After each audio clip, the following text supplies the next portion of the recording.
देखो जी, मेरा एक सौभाग्य है कि आज हमारे देश के माननीय प्रधानमंत्री जी हमारी रूबरू बातचीत हुई। उन्होंने मेरे से कुछ डायरेक्ट सवाल भी किए, जिनमें एक मुख्य सवाल था कि जो आज 61 फसलों की 109 वैरायटियाँ रिलीज़ की गई हैं, इसके बारे में आप क्या जानते हो? और ये नई वैरायटी आती है वो फार्मर के लिए कैसे लाभप्रद रहती है? तो हमने उनको जो बताया कि कुछ जो वैरायटियाँ होती हैं, कोई भी विभिन्न फसलों की, ये समय के साथ साथ अपनी क्षमता खोने लगती हैं, जिससे उन पे कीड़े और बीमारियों का अटैक बढ़ जाता है, उनकी उत्पादकता घट जाती है। तो इसकी उसमें वैज्ञानिकों को जो समय समय पर शोध करके नई किस्में देते हैं, तो उसपे रोगों से लड़ने की और उत्पादन ज़्यादा देने की जो क्षमता होती है, तो उस मायने में ये बहुत फ़ायदेमंद हैं। जैसे उदाहरण के तौर पे मैं बताऊं कि जो मेरा एरिया है बासमती उत्पादक एरिया है, तो हमारा जो उत्पादन है सारा एक्सपोर्ट होता है। अगर एक्सपोर्ट होता है तो हमें दाम अच्छे मिलते हैं, अगर डोमेस्टिक में मिलता है तो जाहिर सी बात है उतने अच्छे दाम नहीं मिलते। तो जब हम एक्सपोर्ट करते थे तो उसमें हमें कुछ समस्या आती थी, जैसे पुरानी किस्मों पे बीमारियों से लड़ने के लिए हम कुछ दवाओं का छिड़काव करते थे, तो उनके कुछ अवशेष बीच में रह जाते थे। यूरोपियन यूनियन ने एक एमआरएल मिनिमम रेजिड्यू लिमिट उन्होंने एक तय की कि इससे ज़्यादा अगर होगा तो हम आपका चावल नहीं खरीदेंगे। तो वो हमारे लिए एक बहुत बड़ी बाधा थी। उसके निदान के लिए पूसा ने हमें 3 किस्में दी पूसा की, पूसा बासमती 1847, पूसा बासमती 1885 और पूसा बासमती 1886। जिन तीनों वैरायटियों में पत्ती का झुलसा और झोंका, गर्दन तोड़ उन बीमारियों से लड़ने की इनमें काफ़ी बहुत बड़ी समर्था है, क्षमता है। तो जाहिर सी बात है कि उसके लिए हमें फिर ये पेस्टिसाइड का बहुत कम इस्तेमाल, यानी ना के बराबर, कई बार तो नहीं करना पड़ता, अगर करना पड़ता भी तो बहुत ना बराबर। और जैसे उस पर दवा का छिड़काव कम करेंगे तो उसमें अवशेष क्या कोई ज़्यादा नहीं बचेगा। तो अब क्या हो रहा है, हमारे यहाँ कुछ कंपनियाँ जो एक्सपोर्टर हैं वो खड़ी फसल में सैंपलिंग करते हैं और उसका टेस्टिंग करते हैं कि इसमें दवा का कितना अवशेष है। तो जैसे ही वो पास आता है, हमारा सैंपल पास हो जाता है, तो फिर वो हमसे ख़रीदती हैं और अच्छे रेटों में ख़रीदती हैं। तो ये नई वैरायटियाँ आने के कारण हमें काफ़ी उम्मीद जगी है। उम्मीद जगी नहीं है कि हमें फ़ायदा हो रहा है इनसे। देखो जी, एक प्रकृति का नियम है, growth is a central law of human nature. तो जैसे जैसे टेक्नोलॉजी का ज़माना है, युग साइंस का युग है, तो टेक्नोलॉजी जैसे जैसे नई टेक्नोलॉजी आती है, जैसे अभी की हमारा स्प्रे में ड्रोन टेक्नोलॉजी आ गई, उस तरह करके बहुत सी नई टेक्नोलॉजी आ रही है। तो मैं समझता हूँ कि डेफिनेटली उसका किसान को फ़ायदा भी होगा। और जैसे उन्होंने साइंटिस्टों को आह्वान किया है कि आप समय समय पर ज़्यादा से ज़्यादा किसानों तक जाएं, तो उससे मैं समझता हूँ कि क्लियर देश को फ़ायदा होगा। सर, प्रधानमंत्री जी ने 109 फसलों का अवलोकन किया है, जिसमें हमारे पंजाब में गेहूं और चावल लगता है।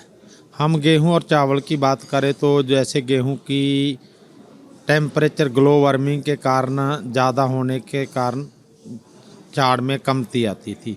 इस साल पूसा यूनिवर्सिटी ने जैसे 3386 वैरायटी और नई वैरायटी दे रही हैं, जो टेम्परेचर 5-6 मैक्सिमम डिग्री का टेम्परेचर सहने की समर्था रखती हैं उसमें, और टाइमिंग की थोड़ी सी शॉर्टिंग की है, जिससे उसमें और प्रोटीन, जिंक, आयरन, कैल्शियम भी उसके में डाला है कि जहाँ को अनाज के साथ ये प्रोटीन भी मिल सके। जैसे बासमती की किस्में हैं, हर्बिसाइड दी हैं भी, क्योंकि किसान DSR डायरेक्ट सोएंगा पर बीज सकते हैं, उसकी वैरायटी 2 दी हैं, और उनमें नदीनों की समस्या भी ख़त्म की है। उसके और बेनिफिट क्या होने वाला है, जो पानी की समस्या है, दिन प्रतिदिन पानी नीचे गिर रहा है, उसको 8-10 दिन में पानी लगाना पड़ेगा, उसमें पानी की समस्या भी ख़त्म होगी। जैसे नई वैरायटी पिछले सीजन आई अभी जो लगाई हैं, उनमें को जो अपना भारत का चावल, उसमें ना एक आइसोप्रोथोलन ट्राइसाइक्लाजोल का रेजिडुस चावल में आता है, जो इंटरनेशनल मार्केट में उसकी खेप को वापस किया जाता था। अब वो जो नई वैरायटी दी हैं 1885, 1879, 1979 वगैरह, और ये चावल में ट्राइसाइक्लाजोल की वरतों नहीं होती फंगीसाइड की। इसमें ये चावल आने वाले समय में मार्केट में अपने पैर जमाएगा, जिससे किसान की आयु दुगनी होगी। नहीं, पैसे तो नहीं, किसानों तक सीड पहुँचाने का और किसानों तक जो नई टेक्नोलॉजी उस पहुँचाने के लिए प्रधानमंत्री ने बोला कि 1 मंथ में 200-300 किसान की मीटिंग हर ज़िले में होनी चाहिए। जो पूसा यूनिवर्सिटी जहाँ हिंदुस्तान की अलग अलग यूनिवर्सिटी की तकनीक का वो किसानों तक जल्दी पहुँच जाए।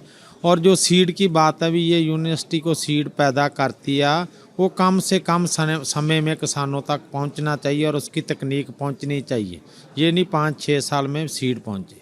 मैं पहले तो केवीके और प्रधानमंत्री जी का मैं धन्यवाद करना चाहूँगा, क्योंकि उन्होंने जो है आज जो एक किस्म हुई है बाजरे की, स्पेशली किस्म है जो कि 70 दिन में यील्ड दे देती है। हम 70 दिन में फसल उठा लेते हैं, जबकि नॉर्मली जो 90 से 100 दिन तक लग जाते हैं।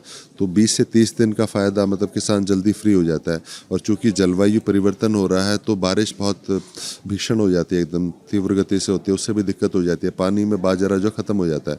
मेरा पिछले साल ख़राब हो गया था बहुत ज़्यादा बाजरा, तो मुझे उससे जो है बड़ा फ़ायदा होगा आगे चल के। जो ये इन्होंने बताया है कि इसकी यील्ड भी बहुत अच्छी है और टाइम बचेगा, तो टाइम बचेगा तो मुझे मजदूरी कम लगानी पड़ेगी और मेरा खेत जल्दी खाली होगा, तो मैं इस समय को जो है कुछ और अपने फसल चक्कर में इस्तेमाल कर सकता हूँ। तो इससे डायरेक्टली मेरा पैसे का भी फ़ायदा होगा, समय की बचत होगी। और जो फोर्टिफाइड ये जो अनाज है, ये जो अनाज नहीं कहूँगा, माशरियन कहूँगा, अनाज ही कहूँगा, इसके अंदर कैल्शियम, जिंक और कई सारी चीज़ों की मात्रा बढ़ाई हुई है।